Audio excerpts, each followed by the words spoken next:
Hello, everybody. Welcome to Trust Me, Bro. I'm Mark. This is Craig. Hello, how's it going? Doing good, doing good. We're here to Nice. wrap up another great week of NFL football after week 4. Yep, good week, man. Good week. I actually just won one of my games because of that pick six from the 49ers D. Oh, nice. Yeah, you're a brave Yeah, man to play 49ers D against the Rams. I think a lot of yeah, people were a little gun shy about that with Cooper Kupp, of course, but their quarterback, Stafford, just not looking good this season. So, yeah, really not. And 49ers defense is looking good. Figured I'd just roll with them. I dropped him. I think I dropped him one league, but rolled with him in two yeah. others. Yeah, very smart. Pretty good. It's aggressive. I like it. Yeah. Very good. All No right. biscuit, no biscuit, brother. That's right. So I think I went 2-2 in my leagues after that game just now. So Debo, I needed him to do well, and I Yeah, think he I got about produced, man. 27 points from Debo. So that all worked out. Yeah, he looked good. I needed 6 more points from Jeff Wilson in order to win a third league, but it wasn't in the cards for me. Yeah, I needed like 60 points from Cooper Kupp. Yeah. Something like that. Yeah. I didn't want him to get touchdowns. It was kind of working out good, but I still needed about another 15 or 20 catches. Yeah, I think he had about 17 looks tonight. So he looked, Yeah. like usual. He's the one guy that you can count on to get you somewhere in the neighborhood of 30 every week. Yep. Yeah, I think he's that's solid. the only player I know. It's not a quarterback. That I think they can get you 30 points. Every week. Yeah. So Yeah, he he's should have good, he man. should have been number 1 overall in the draft, right? Yep. Yeah. What did I take him with? I think number 3. I think Jonathan Taylor went first, and then somebody else. I think I took Kupp third. Yeah, well, that's a good value for you there. I'll take it, brother. I'll take it. Yeah, I saw a stat. Fill with the pieces around him. Right. Which maybe we can find some on the waiver wire, right? That's right. Yeah, well, let's get into it. Go ahead and hit me with if you want to go ahead and hit me with your first running back, and then I'll go from there. Yeah. So I'm going to recycle one. I think he's starting to get a little bit more looks, starting to get taken a little bit more seriously. He looks good out there. He definitely passes that eye test, and I think he's an injury away from being a starting running back in this league already. And good thing is too, also he returns kickoffs, so that always helps us, man. Isaiah Pacheco, 10% owned still. I thought you were talking about him. Yep, he had 11 runs for 63 yards. And again, it's a matter of time before he breaks one on the kick return as well. For sure. Yeah, he definitely passes the eye test. I got a good look at him last night in that game, and he had a pretty fair amount of playing time. Yep. And he looks, he's got some spark to him for sure. Yeah. I like him a lot. And like you said, one injury away from CEH, and then it's the Pacheco backfield for the Chiefs for sure. Yep. So, yeah, that's a good one. All right. So my first running back is actually a backfield for the Falcons. And so Cordell Patterson went out onto IR. Yep. I have him in one league, so I'm a little disappointed to see him go and hit the IR slot for at least 4 weeks. And so that leaves Avery Williams or Caleb Huntley. And both of these gentlemen are under 1% owned. So they're out there in, 99+% of the leagues. Huntley would probably be the one that did the best this past weekend. He had 10 carries for 56 yards plus a tutty. So if you had to prioritize, those two running backs for the Falcons, I would, prioritize Caleb Huntley and then maybe Avery Williams if you don't happen to get Caleb in the waiver wire. Yeah, I hear you, brother. I actually had somebody written down Double checking this, man, as we're talking about it, because Tyler Allegier, or however you say his last name, maybe we'll figure that out. Yep. If he's worth it. He had 10 totes for 84 yards and then 1 catch for 20. Okay. So I think it's between that Huntley and him. Right. There you go. So Tyler Algier, so that's another name to look at for the Falcons backfield. Yeah, exactly. So, and I'll be looking, man, because I just had Patterson go down. I had him in 2 leagues. Yeah. So, yeah, it's unfortunate. All right. So what other running backs are you looking at this week, Greg? Yeah, man. Let me give you another one here, brother. Actually, that was it. That was my dude, Tyler Algier. Okay, Tyler Algier, got it. Yep. All right. Okay, so I think he's gonna be the one I'm gonna be targeting. Yeah. All right. Yeah, I'll have to take a look for him tomorrow when I'm making my selections for waiver wire priorities and see if he's out there. Yeah. Next up, I've got Mike Boone for the Broncos. Under 1% ownership. Javonte Williams just went down, tore his ACL, so he's out. Yeah, he's out for the season. And so Mike Boone obviously is going to be Melvin Gordon getting the rock for the RB1 in that backfield. But the Broncos have shown a propensity to use 2 backs. Yeah. And so I have a feeling that Mike Boone will be getting his opportunities. Maybe start off with somewhere between 10 and 13 carries a week, and see what he can do. In this most recent game, he only had 3 carries for 20 yards. Plus, he did see 3 targets for 1 grab for 9 yards. So he was pretty even there as far as carries versus targets. So maybe be able to get some action in the passing game there. Yeah, I'll have to agree with you, man. I don't know if they really like Melvin Gordon there. I don't think so. He fumbles it in opportune times. He doesn't seem to be very consistent, dropping passes out there. So, yep. Yeah, I think they might be looking for a second back to fill that Jamal Williams role. Right. Yeah, I think so too. So he's worth a speculative ad and just kind of see where it goes. Yep. Yeah. All right. So that's it for running backs. I got one more if we got time. Okay. So my last running back I got for us to consider today is somebody to pick up now and stash in the event if you have end of bench roster room, and that's Deontay Foreman of the Panthers. He's 11% owned right now. He's going to be very valuable if and when CMAC goes down. And so as a CMAC owner, I know you're not looking for CMAC to go down, but he's been paper fragile these past 2 years. And so, I think that the odds of him, if I were a betting man and I were to take, $100 and put it on, CMAC, not, missing at least 1 game this season, I would definitely take that bet. Yeah.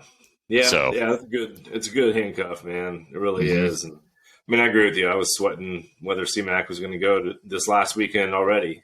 Right. It was a quad injury that popped up during practice. So, yeah. I think that could be a good one. That's what hit him last year, too, because I did draft CMAC in my work league last year. And sure enough, I think it was right around this time after weeks 3 or 4 that he went, he got injured with a quad and then just wasn't the same since, And so here we go, another quad injury this year. So it kind of worries me. So I think just to get out in front of it and to go ahead and get Deontay Foreman, if you got the room somewhere, if you want to cut somebody that it's just not performing and just have them sitting there waiting as your lottery ticket in hand. Yeah. Yep. I like it. All right. So hit me with your first receiver, Greg. First wide receiver. So still 46% owned, so available in 54% of the leagues out there. Starting to get a lot of looks. Romeo Doubs. Yep. Do you like to call him Dubs? Dubs. I like Dubs. Dubs, yeah. So 5 for 47 and a TD. Double digits in the last 2 games.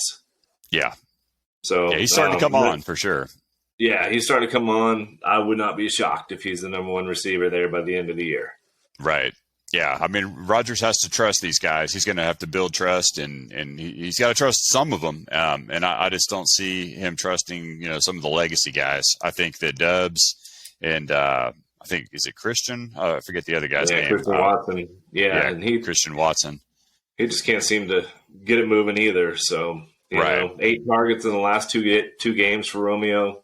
I feel like he's a pretty good ad. He's a pretty safe bet. Absolutely. Yeah. I think if anyone's going to emerge as the go-to number one for the Packers, I think that's your man.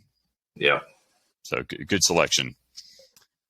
All right. Cool. So my first wide receiver is Josh Reynolds with the Lions, only 8% owned. This past weekend with St. Brown out, he saw 8 targets, caught 7 grabs for 81 yards plus a tutty. So had some, really productive game. I'm really not sure how long St. Brown's going to be out, and so this could be a good temporary waiver wire pickup to get you through some of these injuries that we're seeing on the wide receiver side of the NFL. So I think this might be a good one to add. Yeah, I like it. I mean, Hawkinson sure did benefit from St. Brown being out. Yeah, we should have saw that coming. yeah, definitely should have, man. I was looking on one of my one of the daily DraftKings things, and so the guy who won top prize had Hawkinson. He had Geno Smith. He had just anybody and everybody that went off. Right. He had him. Penny. Yep. Yeah. Had Penny. So yeah. Some of those guys just play. They put in 1,000 lineups, with all different combinations. So you're bound to to get one of them, right? Yeah, exactly. So cool, man. Well, yeah, I like that one. Next up on my board, still owned in 20% of the leagues, so should be available in 8 out of 10 leagues out there. Is Isaiah Mckenzie. Yep. He's good. I think he's just been a workhorse. He's in a crowded, receiving core out there, and ball gets spread around a lot in Buffalo, but he seems to find it, and he seems to find the end zone. He's found the end zone 3 of the last 4 games. Yeah. So his last game went 4 for 21 and a TD. So, right. He's not gonna set the world on fire. He might have one of those breakout games where he goes for 5 catches, 80 or 100 yards, and a couple TDs, something like that. But it's kind of steady Eddie so far for him. Yeah, for sure. I agree. Speaking of crowded, Crowder is actually out for the season. And I noticed in one of those games, they were sharing the position. They were sharing the work, pretty evenly. And I think it was game 2. And so, with him being, out for the season, that just opens up even more playing time for him. Yeah, that's a good point, man. I didn't even realize Crowder was out. Yep. Yeah, he's done. He hurt himself in this last game, and I just saw a news report today that he's done for the season. Yeah. So that just that just opens it up for him. Yeah. So good pick. Cool. All right, next up, I've got George Pickens from the Steelers, only 38% owned. This is a player that I actually drafted in 2 of my leagues. Ended up getting a little impatient with him. I think I let him go in both leagues, but it's looking like it might be his time. So George Pickens is looking good. Kenny Pickett took over at halftime at the most recent game, and Mariota was benched, and so it's looking like it's the Pickett show for the Steelers moving forward. And so I think he's got really good chemistry with Pickens. So I think good things to come from this wide receiver. I saw him light it up in the preseason. This most recent game on Sunday, yesterday, he had 8 targets with 6 grabs for 102 yards. And so already a pretty good performance for a rookie. And so these rookies, you want to get them, before they fully break out. I mean, this may kind of constitute as a mini breakout, but he's really good with Kenny Pickett. So I could see Pickens and and Pickett combination. What percent owned did you say he was? Only 38. Okay. So out there in 62% of our leagues. Yeah, that's a good one to go look for. I like that. Yep. All right. So who you got for your next wide receiver? Yeah, next up on my list, I've got Corey Davis. He's owned in 7% of the leagues, playing for the Jets. I don't really love Jets players and Jets receivers, but he went with 5 grabs for 74 yards and a tutty. One thing I did notice and I like, double digits 3 of the last 4 games. Right. There you go. So he's getting looks. He's getting, he's getting the ball for sure. And I think he's got a good chemistry with Wilson. So that's right. That could be a good one. Yeah, I was about to say the same thing. That he's played with Zach Wilson. I think this is his second season playing with him, right? So he's already built up that trust and that rapport. It looked like the other guy, the guy from Ohio State, is it Garrett Wilson, I believe?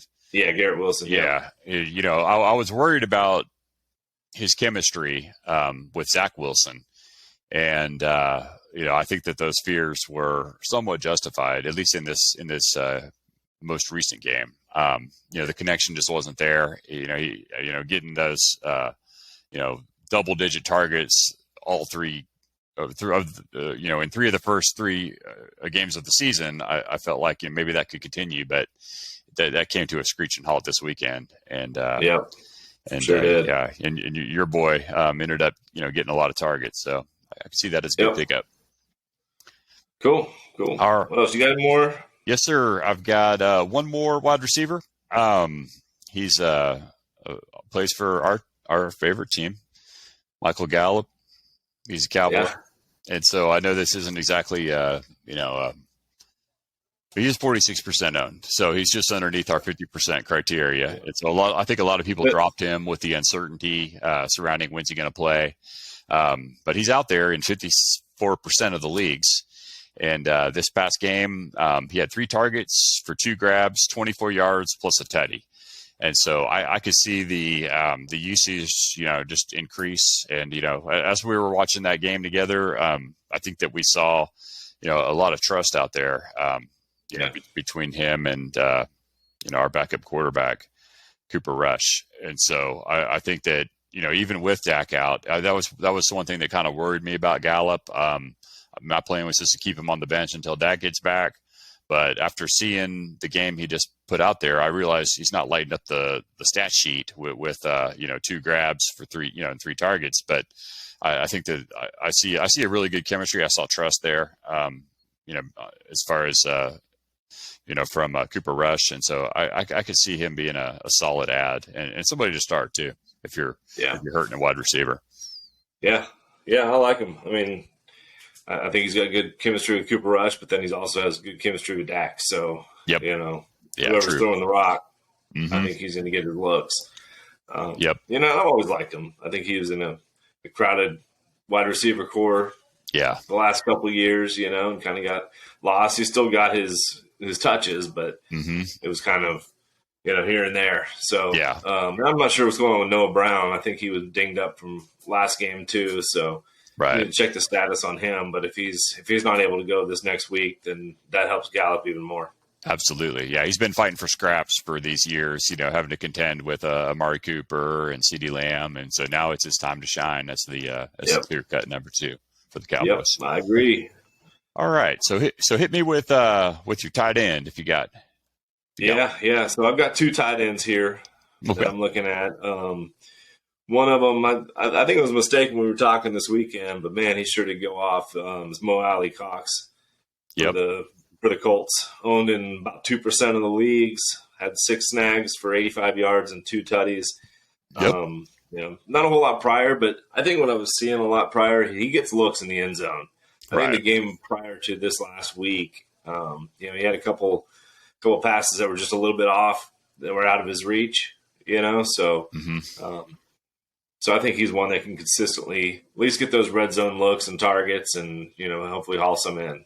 Yeah, and we've seen this movie before a few times. I know in years past we've seen these big Mo Alley Cox weekends happen, and folks rush to the waiver wire to pick him up, and and then play him the next week, and then he goes 2 for 27. And so but then again, that was with with different quarterbacks for the Colts. He's been around a while. And so here he's got Matt Ryan. Matt Ryan likes throwing to the tight ends, and so this actually may be the time that it sticks, and he doesn't just disappear on us. So I mean, if you're hurting a tight end, I mean, you could do worse. And so he's got a lot of talent. As long as he gets the opportunities, I think with 6 targets there, that's definitely encouraging. Yeah. All right. Well, that was my tight end too, as well. So I had him also as my recommended tight end waiver wire ad. So who's the other one you're looking at? Yeah. So this other one, I just keep on. It seems like every time I look up, I'm seeing his name on there. Is Will Dissly. Yep. So he's a tight end for the Seahawks. And this last week went 4 for 39, 1 tutty. He's been double digits the last 3 or 4 games as well. Right. That's great. One other thing I was looking at when I was looking at his stats, he's caught a ball, or he's caught every target this year. Really? Wow. 100% catch rate, huh? 100% catch rate. So wow, yeah. Somebody with consistent hands. Right. That's your guy. He's got some competition there with that long-haired dude. I think it's Stevenson or something like that. Mm-hmm. And they've got some targets too between Lockett and DK Metcalf. But yeah, and wasn't it Noah Fant that they traded to the Seahawks as part of the Wilson deal, right? Yeah, I think he's there too, right? Have we even seen him on the field? Yeah, I think I did see him catch at least one pass this past weekend, but no, he hasn't been on fire or really staking a flag in the ground there in Seattle this year. No. Okay. So, cool. Yeah. So that's the 2 tight ends I had for this week. Very good. Well, I've got 2 QBs. Go ahead and hit me with your first one. Well, we know this one from watching football together this weekend. Your boy Geno Smith. Yep. Very 15%. Good. Man, that was a good game. That was a back and forth game. As a matter of fact, I'll just do a little spoiler that I got both those quarterbacks on my list this week. Nice. Geno went 320 for 2 tutties, and then ran for 49 yards and another touchdown. Yep, 7 rushes for 49 yards. Yeah, he's been over 300 yards in the last 2 games. So I think they're starting to get it figured out, starting to get that offense going. Yep. Obviously it has a lot to do with competition, but I believe they have New Orleans coming up next week, which would be a little tougher. Right. But I think you could still score on them. And then I think the following week was against somebody that I feel like you can put some yards and tutties up on. So yeah, maybe Arizona. I think it'd be a decent head. Yeah. Who? Maybe Arizona. I don't know. I think you're right. Actually, okay. I think you're right. Yep. Yeah, very good. Yeah, he was my first quarterback too, Geno Smith. I need to peer into your crystal ball because you picked him up and played him this weekend, and so I give you props for that, brother. That was fantastic. Yeah. Very, very good. You had a need, and you took a chance on Geno Smith, and man, did he pay off for you with 320 yards and 3 total touchdowns, 1 on the ground, and 49 yards for 7 rushes. That's great. So, considering that a lot of these name brand quarterbacks aren't really doing well at all this year, like Stafford, Brady, just to name a few. Rodgers, 16 points this week. Yeah. If I'd have pulled him and put in Geno, I would have won that matchup for sure. Right. Yeah, there you go. So, it's time to forget about the name brands and just go with who's scoring the points. So that's what we do here in fantasy football is, if you want to win these games, you gotta chase these points and know when to chase them. Yeah, exactly. All right. So the only other quarterback that I had written down for this week that caught my eye is Jared Goff. Plays for the Lions, 44% owned. So he's right under our 50% threshold. He's out there available in 56% of the leagues. He's been in a lot of shootouts throughout the season so far. He's had, a lot of comebacks. They may not necessarily be winning these games, but he's staying competitive. He's keeping the score close. He's airing it out, and not afraid to pass the ball downfield. And so this past game, he had 378 yards, 1 INT, and 4 tutties. And so you could do a lot worse than Jared Goff. I would start him over, most of these name brand, quarterbacks that we just talked about. And so I'd feel comfortable, going in there. I'd start him over, Derek Carr. I've got him in one of these leagues, and yeah, wow. I really wish Goff was out there in that league for me to replace with Jared Goff. Yeah, I'm with you. I'm with you. I mean, even without his top weapon, still went off for 378 yards. Right. And 4 touchdowns. One thing that stood out to me, he's thrown 4 touchdowns in 2 of the 4 games so far this year. Nice. So I think you're exactly right. Give me a lot of shootouts. I mean, that defense the Lions got reminds me of like the Donnie Nelson defenses in basketball, Right. It's all offense and no defense. Yeah, for sure. Just getting into some score fests. I think take the over, take Jared Goff. Take some of those receivers because they're getting a lot of action. Yeah, exactly. I know we talked about, Josh Reynolds earlier, somebody random, he all of a sudden had, Goff will just, turn these no-name guys into stars, so it doesn't really matter who he's throwing to. He took a rookie like St. Brown last year and turned him into a household name. So, he's the kingmaker for sure in Detroit. So, I think that's a good one. That's a good pickup. Yep, absolutely. Well, cool. That's it for me. Do you have any other quarterbacks, or are we good? That's it. I think we're good. All right. Yeah, cool. I don't know if there's any others out there that are really worth, but there may be a matchup that might be good. Maybe who's playing the Lions next. Yeah. Might take a look at them, but right. Not quite sure. I need to look at the schedule on that one. Yeah, exactly. Yeah, there probably are a few, guys you can stream based on matchup. But I think, both Geno Smith and Jared Goff are good guys to use as your number one quarterback moving forward.